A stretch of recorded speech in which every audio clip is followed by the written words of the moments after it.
Salut tout le monde, bienvenue sur cette nouvelle vidéo. Aujourd'hui, je vais vous présenter ma nouvelle réplique principale. On va parler de la MK46 de chez SCT. Allez, c'est parti.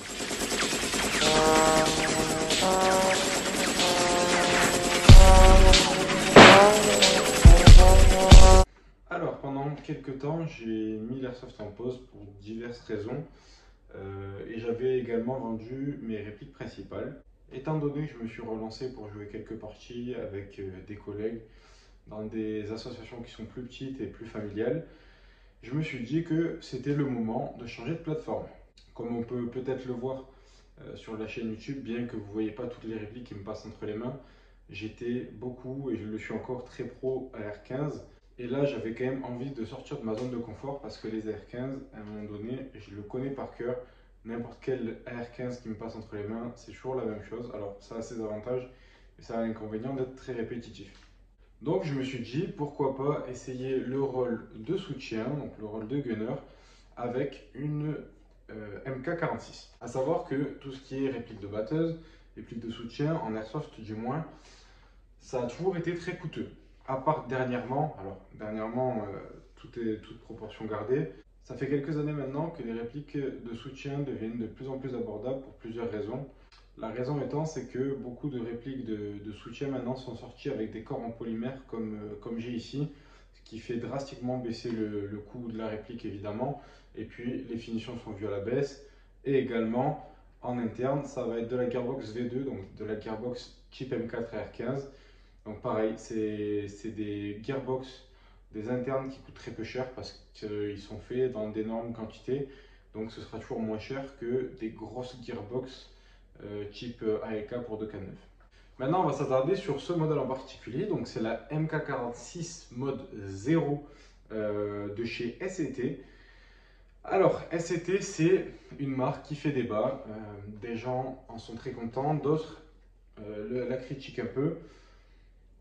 Moi, ce que j'ai pour l'instant comme avis sur SCT, c'est que j'en avais jamais eu entre les mains avant celle-ci et que j'ai toujours vu que SCT essayait toujours de se démarquer des autres en créant des répliques qui n'existaient pas ailleurs à des prix quand même relativement concurrentiels et toujours avec des internes un peu bidouillés, un peu Frankenstein. Donc ça, c'était ce que je connaissais d'SCT avant d'avoir celle-ci. Pour ce qui est de la réplique, c'est une réplique que j'ai achetée sur le site de Power 6 pendant les soldes. Je l'ai touchée aux alentours des 260 euros. Actuellement, vous pouvez toujours la trouver sur le site de Power 6 pour la somme de 319,90 €. Ce qui est, si je ne me trompe pas, la MK46 la moins chère du marché. Étant donné que le corps est quasiment totalement en polymère, à part le canon externe, évidemment les pièces internes comme la gearbox, etc., la détente, enfin les petits contrôles, tout ce qui est goupille, tout ce qui est la bague ici qui va tenir en bas. Enfin, il y a plein de petites pièces, le levier de verrouillage du canon, etc., qui sont en métal. Le reste de la réplique après sera en polymère. Polymère, je dirais, quand même assez fibré, avec un grain noir. Ça fait pas très très réaliste pour être tout à fait honnête, hein. On a toujours tendance à voir, surtout sur les 2K9, MK46, etc., c'est souvent des armes qui ont beaucoup vu le terrain. Ça va être souvent des armes qu'on va voir qui sont patinées, donc un petit peu brillantes. Là, pour le coup, on est totalement sur une réplique qui ressort avec une teinte très très mate. Au niveau du poids à vide, ça va être 4 kg avec son ammo box, évidemment sans les billes, sans les accessoires, etc. Donc c'est quand même un poids qui est relativement correct, même très bas pour une réplique comme ça. Le seul du coup inconvénient que vous allez avoir, ça va être l'encombrement de celle-ci. Forcément, c'est pas une R15. Il faut prendre en compte aussi le volume de la ammo box qu'il y a dessus. Je vais vous parler, avant de rentrer dans le vif du sujet, de la boîte parce qu'il y a quelques petits détails qui sont intéressants dessus. Donc voici la boîte vraiment tout à fait basique, même très basique parce que ça m'a un peu rappelé il y a quasiment 10 ans en arrière quand on achetait des Sima, etc., dans lequel il y avait du polystyrène blanc, c'est le cas ici. Donc faites attention quand vous recevez votre réplique, passez-y un bon grand coup de chiffon, de brosse, etc. Enlevez toutes les aspérités de ces petites billes de polystyrène qui peuvent se désagréger. Pour le coup, j'en avais pas énormément, c'est pas non plus la fin du monde. Ça a le mérite de protéger, mais bon, une petite mousse, comme ça se fait de plus en plus, même sur les répliques cheap, ça aurait pas été de refus. Donc on peut voir ici la tête de la réplique avant que je la modifie. Voilà, donc avec son ammo box et son bipied. Et le rail aussi au-dessus que moi j'ai retiré, ça on y reviendra plus tard. SCT. On vient ici rajouter un badge avec Made in Japan. Donc je ne savais pas que c'était fabriqué au Japon. Il est vrai que la plupart des répliques entrée de gamme sortent de Taïwan ou de Chine. Là pour le coup, ça sort du Japon. Alors est-ce qu'on peut se dire que la qualité d'assemblage, la qualité de la réplique en règle générale sera meilleure?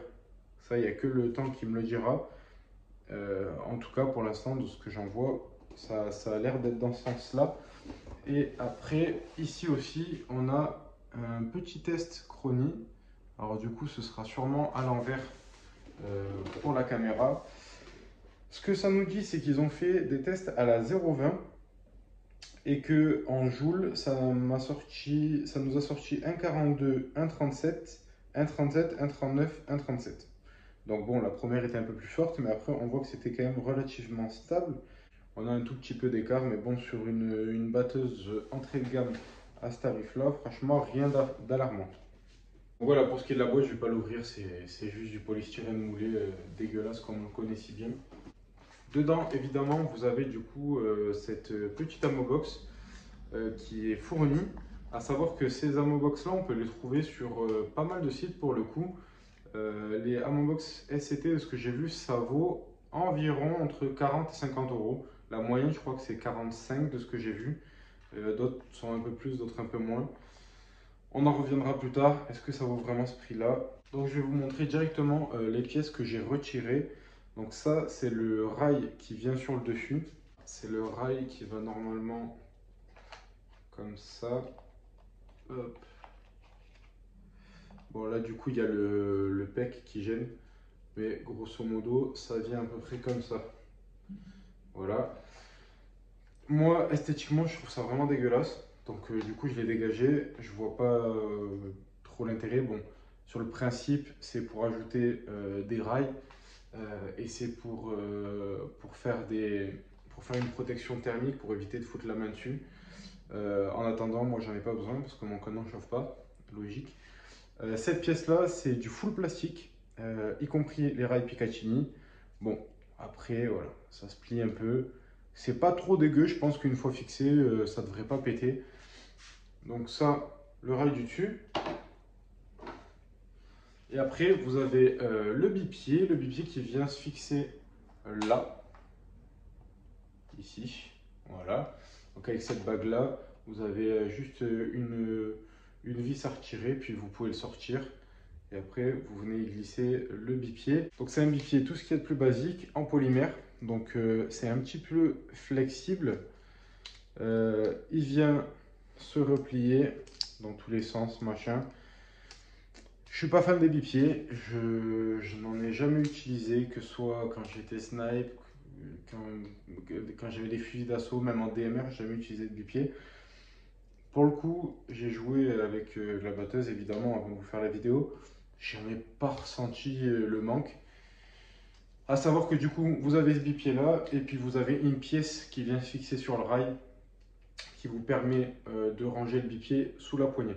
Donc si vous comptez mettre une poignée, il faudra il faudra axer le bipied vers l'avant.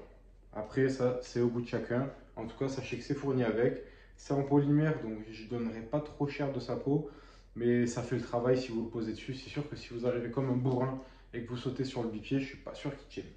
Bon, on va reprendre les bonnes vieilles habitudes. On va aller du talon vers la bouche. Donc là, on a une crosse type MK46. C'est très typique de ces armes-là. Pour le coup, on ne verrait pas trop ça sur un AR-15. Vous avez une crosse qui en elle-même pèse quand même son poids parce qu'elle a un gros pad en caoutchouc qui est équipé d'un repose-épaule. Je dirais ça comme ça. En fait, ça vient, quand vous posez la crosse, ça vient se reposer du coup dessus. Bon, sur le Sur le papier, c'est pas trop mal. Par contre, quand on a un porte-plaque, c'est très gênant parce que du coup, on est censé, avec le porte-plaque, on a toujours tendance à remonter un peu la crosse à cause des surépaisseurs. Donc bon, il n'y a pas vraiment d'utilité. Vous avez un attache-sangle ici qui est quand même relativement épais. Moi, j'ai quand même pas tenté le diable, je ne l'ai pas fixé là. Vous avez le réglage comme sur un tube AR15 parce que c'est un tube AR15 un tout petit peu plus court. Donc, comme vous voyez, c'est un tout petit peu plus court et du coup, vous avez 5 trous de réglage. Pour être tout à fait honnête, vous avez quand même un petit peu de jeu. Quand on vient l'encrosser, il n'y a plus de jeu, hein, évidemment. Après, si vraiment vous êtes toqué du jeu de la crosse, vous pouvez mettre un petit coup de scotch et c'est reparti. On a ici un attache-sangle qui sera de la même rusticité que celle de la crosse. En soi, je pense pas que ça casse. Je n'ai quand même pas entendu le diable. Ce que moi j'ai fait, c'est que j'ai mis directement ma sangle en fait autour du tube de crosse. Ça n'a pas du tout bougé. Pour ce qui est de cette fameuse crosse, justement, vous avez du coup deux goupilles. Quand vous la recevez, tout le bloc arrière avec le tube de crosse est livré séparément. Et du coup séparé, vous avez les deux grosses goupilles. Alors les goupilles, il faut y aller. Pour les rentrer, elles ne vont pas tomber toutes seules. Donc j'y suis allé au lourd marteau. Mais du coup, vous avez ces deux goupilles-là, ici et là. Voilà, donc vous allez rentrer, vous avez un côté cranté, un côté lisse. Il faut jouer un petit peu pour que tout soit parfaitement axé et que votre goupille passe plus ou moins facilement parce que, comme je vous dis, il faut y aller, ça rentre en force. Mis à part ça, une fois que c'est fixé, ça ne bouge pas. À savoir que du coup, la goupille du haut, elle vous permettra d'accéder facilement au changement de ressort rapide. On arrive sur, si on peut dire comme ça, sur une MK46, mais disons le upper. Donc vous avez un bouton qui est visible ici et de l'autre côté. Vous venez pincer ces boutons et hop, vous remontez. Donc normalement, vous venez mettre votre bande de munitions. Nous en airsoft, ce n'est pas le cas. On a la vue sur toute du coup la gearbox. Donc comme vous voyez, c'est une gearbox V2. En fait, ils ont simplement mis une gearbox V2 avec un nozzle beaucoup plus long, donc qui va aller chercher le canon, hein. Vous voyez d'ailleurs au passage le réglage du up-up qui va être juste ici. Ici, vous avez tout le bloc up-up et donc vous voyez que le nozzle du coup doit faire toute cette distance-là. J'ai commencé à regarder parce que bon, en soi, ça a l'air assez étanche parce que par rapport au ressort que j'avais, les puissances que sortaient, c'était assez cohérent. Maintenant, des nozzles aussi longs, je ne sais pas si c'est vraiment très costaud. J'ai commencé à regarder, il y aurait des sites avec des nozzles qui feraient à peu près la même longueur. Donc ça, je sais pas, je me tâte encore à changer le nozzle. Si je fais ça, dans tous les cas, je pense que je vous tiendrai au courant. Je ferai sûrement une vidéo d'upgrade ou de plutôt fiabilisation. Donc là, vous avez une gearbox SCT, tout ce qu'il y a de plus standard. Avec, comme vous voyez ici, du coup, la vis avec une grosse rondelle. Elle va permettre du coup de bloquer le guide ressort. Donc vous enlevez votre goupille, vous dévissez et ensuite vous faites le quart de tour classique d'un QD.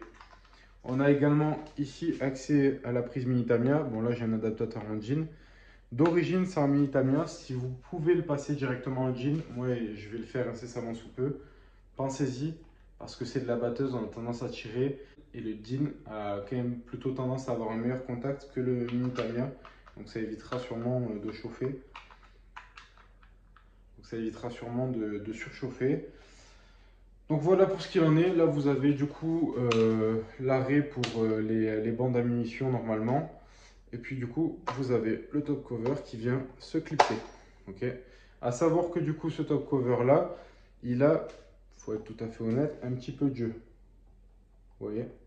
Donc ça je pense que en le calant, franchement les ajustements sont pas foufou. Là je peux vous montrer. Là on voit un jour. Vous voyez, je peux le faire bouger de haut en bas. Bon, c'est une réplique qui vaut son prix. C'est pas très dérangeant pour le coup. Moi là, c'est une Repro d'Acog, mais en point rouge. J'ai pas voulu de grossissement, j'avais pas envie de m'embêter avec ça. Pour le coup, j'ai pas eu de gros problèmes de visée. Surtout que c'est une batteuse, on va pas se mentir, que on n'est pas là pour faire du one shot. Honnêtement, il n'y a pas ce souci là. Si vous voulez pas mettre d'optique, vous avez votre mire arrière, du coup qui va être réglable ici en hauteur et là en dérive. Hop. Voilà, tout est bien cranté, on entend bien d'ailleurs. Vous avez un grand rail au-dessus qui est vissé, qui est un rail en polymère, si je ne vous dis pas de bêtises. Du côté droit de la réplique, vous avez du coup ce levier d'armement. Alors vous pouvez le reculer un tout petit peu. Voilà. Vous pouvez pas vous amuser à raquer en entier. Bon, ça en soi, c'est que du gadget. C'est une pièce qui est amovible, mais ça a le mérite d'être là. C'est juste pour reproduire la réalité. Encore une fois, quand on va regarder dans les détails, on a de la trace de moulure. Je ne sais pas si vous pouvez le voir ici, par exemple avec la peinture, on le voit bien. Bon, honnêtement, on a toujours tendance à chipoter en airsoft. Quand on voit les finitions de certaines vraies armes, on se dit que limite, nous, ça va être du luxe. De ce côté-là, du coup, on a le puits de chargeur, comme vous pouvez le voir. On a accès, du coup, au puits d'alimentation des billes. Donc, c'est simple, c'est compatible avec des chargeurs M4. Au vu de la largeur, je pense que beaucoup devraient passer dedans. Nous, c'est ici qu'on va mettre la ammo box. Juste en dessous, on a du coup le typique rail qui va venir accueillir aussi la ammo box. Donc la ammo box va être fixée et vous avez l'alimentation en billes qui va aller dans ce puits là. Donc à vous de voir, vous avez l'ammo box qui est fournie avec. Ça va être compatible avec les ammo box AEK. À savoir que de ce que j'ai vu, les fameuses M249 de chez Cybergun, ça doit sûrement sortir des mêmes usines. Les gearbox ont absolument la même couleur, donc ce noir et rouge là. Tout ce qu'il y a en retour, disons compatibilité, etc. sur les M249 Cybergun, vous pourrez à 99,9% partir sur les mêmes retours pour cette MK46. Ensuite, ici, vous avez du coup la sécurité. Hop, là. Donc, quand ça déborde sur la droite, c'est que c'est en sécurité. Quand ça déborde sur la gauche, vous avez une petite bague rouge. C'est en feu. Et oui, parce ce n'est pas un sélecteur de tir, évidemment. Ça tire qu'en full. It's a machine gun.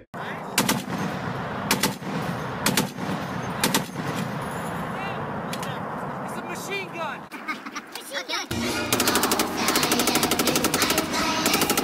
Et on a la fameuse du coup détente des M249. C'est un chariot, hein. C'est un chariot contacteur. Il n'y a pas de micro switch là-dessus. Étant donné que c'est une gearbox V2, je pense qu'il est possible de mettre tout ce qui est Titan, Aster, T238, tout ça. J'y réfléchis, ce sera peut-être une option que je verrai plus tard pour la fiabilisation. Pour l'instant, j'en suis pas là. Je profite de la réplique comme elle est. Tant que ça fonctionne, je n'y touche pas. Ensuite, ici, on a du coup le gros canon que moi j'ai voulu laisser apparent.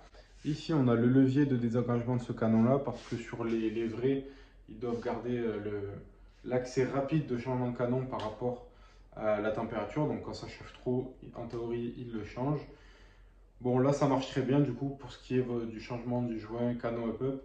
Du coup, on a 3 beaux rails en dessous. Donc là, comme vous pouvez le voir, j'ai mis moi une poignée style CAC classique.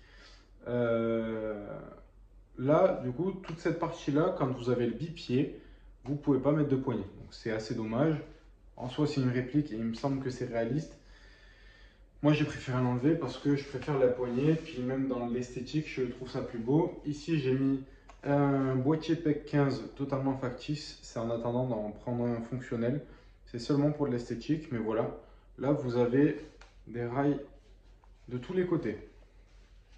Ensuite, du coup, vous avez donc ce canon externe. Votre mire avant qui, elle, sera fixe. Ok. Vous voyez. Mire avant qui sera complètement fixe. Et ensuite, vous avez ce cache-flamme avec ce bout de canon qui est donc sur un pas de vis 14 mm anti-horaire, donc tout ce qu'il y a de plus classique. Vous allez pouvoir y mettre vos plus beaux réducteurs de son, vos plus beaux traceurs ou vos plus beaux compensateurs, enfin peu importe. À savoir que du coup, ça s'arrête directement au niveau du guidon. Si vous voulez faire un aspect réaliste, il faudrait prendre une toute petite rallonge de canon. Après ça, c'est du chipotage. Donc, pour y fixer la Amobox. Pour ce qui est de cette Amobox, c'est une Amobox avec une capacité de 2000 billes tout de même. Amobox qui fonctionne avec deux piles AA. Alors, comment ça fonctionne? Vous avez ici un flexible qui va transporter vos billes, un flexible qui va transporter les fils électriques. Pourquoi les fils électriques? Parce que comme vous pouvez le voir ici, j'ai mis du scotch. En dessous ce scotch, hop, je vais le retirer.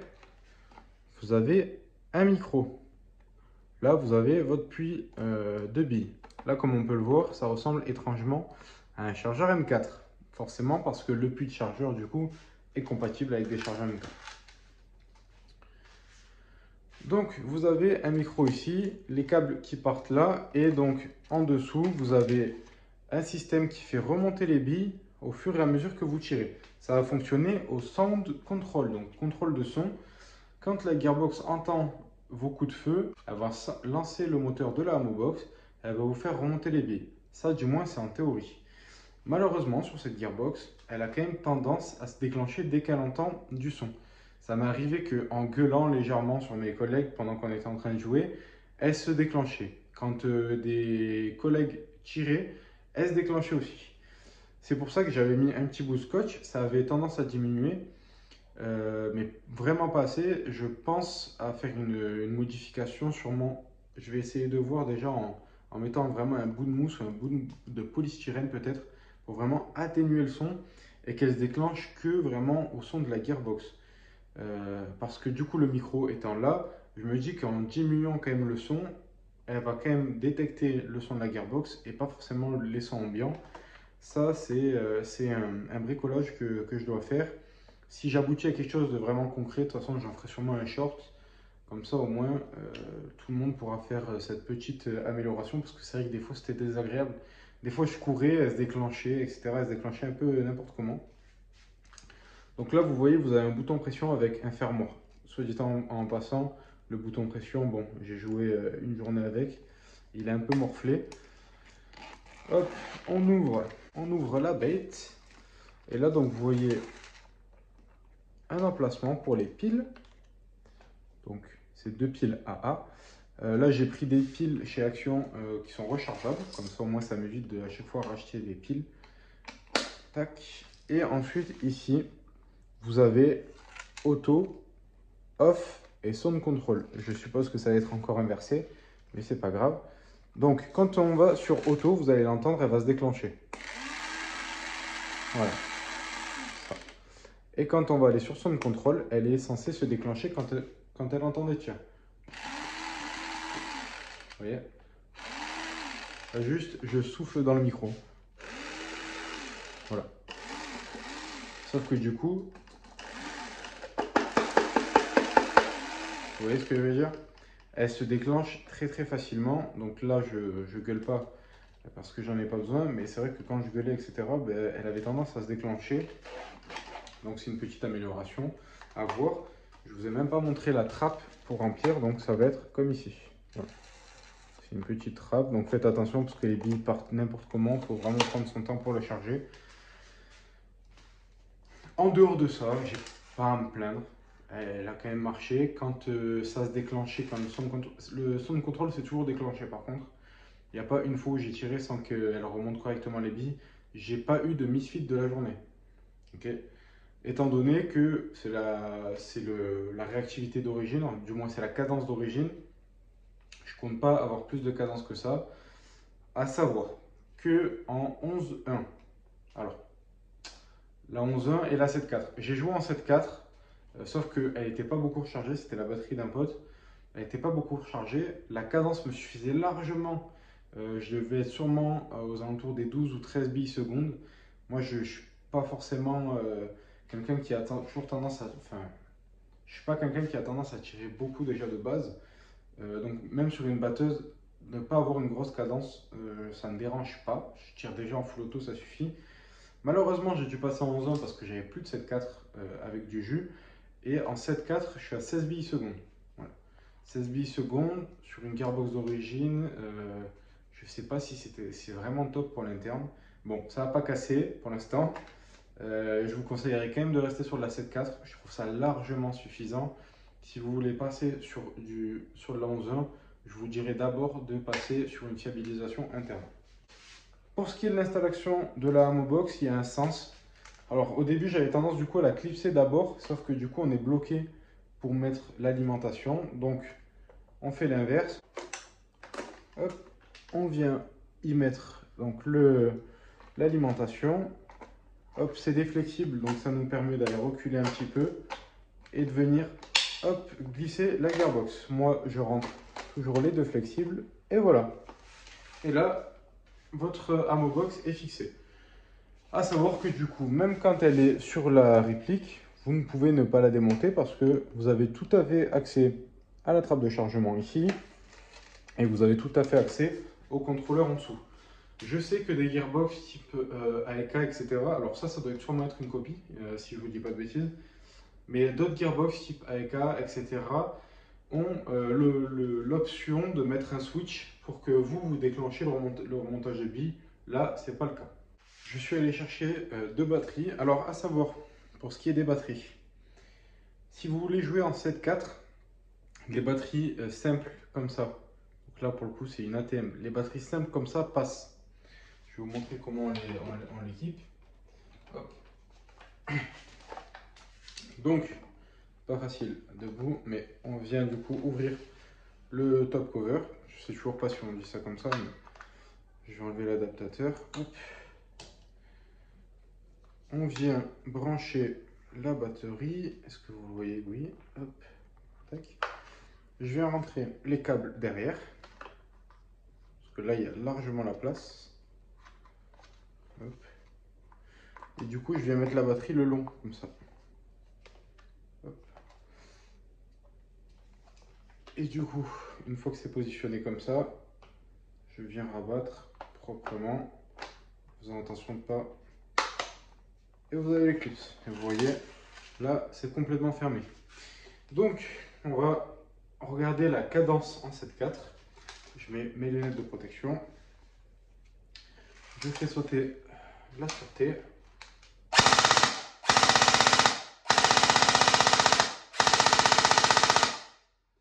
Donc, comme vous voyez, c'est largement suffisant en 7.4.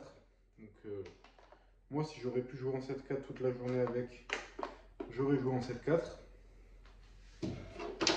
C'est largement suffisant. À savoir, pour ce qui est de la consommation de batterie, tout va dépendre de vos styles de jeu. Nous, c'était un petit terrain, une petite association. Donc, ça bougeait beaucoup. Ça tirait beaucoup. À savoir que là, j'ai mis un ressort qui la passe à moins de 1 joule. Ok. En soi, avec le ressort d'origine, j'avais à peu près les mêmes cadences. Le 16 billes secondes, c'était avec le ressort de 1 joule 4.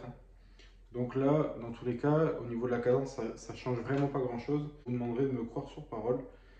Ça ne change vraiment pas grand chose. Donc là, je vais remettre l'adaptateur. Hop. Alors pour ce qui est de ces batteries, ça passe, mais en forçant en fait sur le top cover. Donc c'est pas terrible. Si vous voulez jouer en 11.1, prenez des batteries type SOP mode, ok? Si vous voulez jouer en 11.1, batterie SOP mode. Si vous voulez jouer en 7.4, soit batterie stick classique comme ça, soit batterie SOP mode aussi. Vous pouvez avoir sûrement l'opportunité de prendre du coup des batteries en 2200 mAh en SOP mode. Et du coup, ce sera bien plus, vous aurez bien plus d'autonomie. À savoir que moi, du coup, sur la journée, j'ai passé quasiment 3 batteries. J'ai passé une 7.4 et deux 11.1, si je ne vous dis pas de bêtises.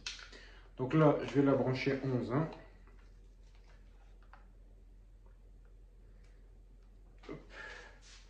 Et donc en 11.1.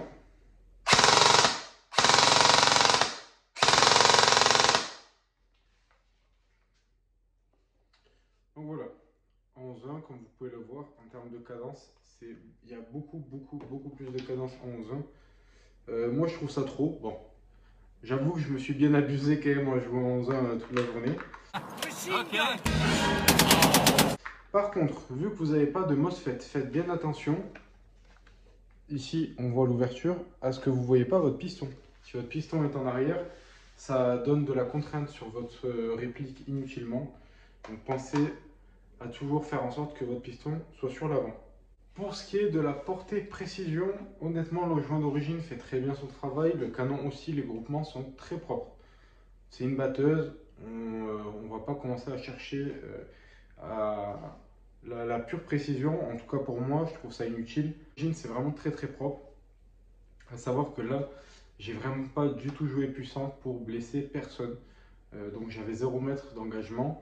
Alors oui, de temps en temps, je manquais un peu de portée. Il n'y a pas mort d'homme. Ça nous pousse à chercher à nous déplacer, à dégager des axes. C'est toujours plus sympa.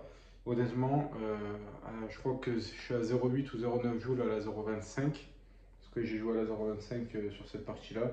0,28, 0,25, ça passe très très bien. Ça tire vraiment très propre. Vous avez un bel effet de bille. Vous avez une très large amplitude de réglage. Donc ça, vous n'avez pas à vous en faire aussi. Franchement, en termes de performance, vous n'avez pas à vous en inquiéter. Je trouve ça vraiment très très correct. Ça tourne très bien, très propre. Ça tire aussi très bien. Voilà, on touche à la fin de la vidéo. Alors désolé, c'était un petit peu décousu comme vidéo. Je suis passé un peu à droite, à gauche. Je vais essayer de rattraper ça du mieux possible au montage, mais je dois avouer que j'aime pas du tout écrire les vidéos avant. Je fais toujours ça au feeling. Si vous avez des questions, si j'ai oublié des informations importantes et qu'il vous les faut, n'hésitez pas à me les poser en commentaire. De ce que j'ai vu, il n'y a vraiment pas beaucoup de vidéos sur cette réplique-là, du moins en français.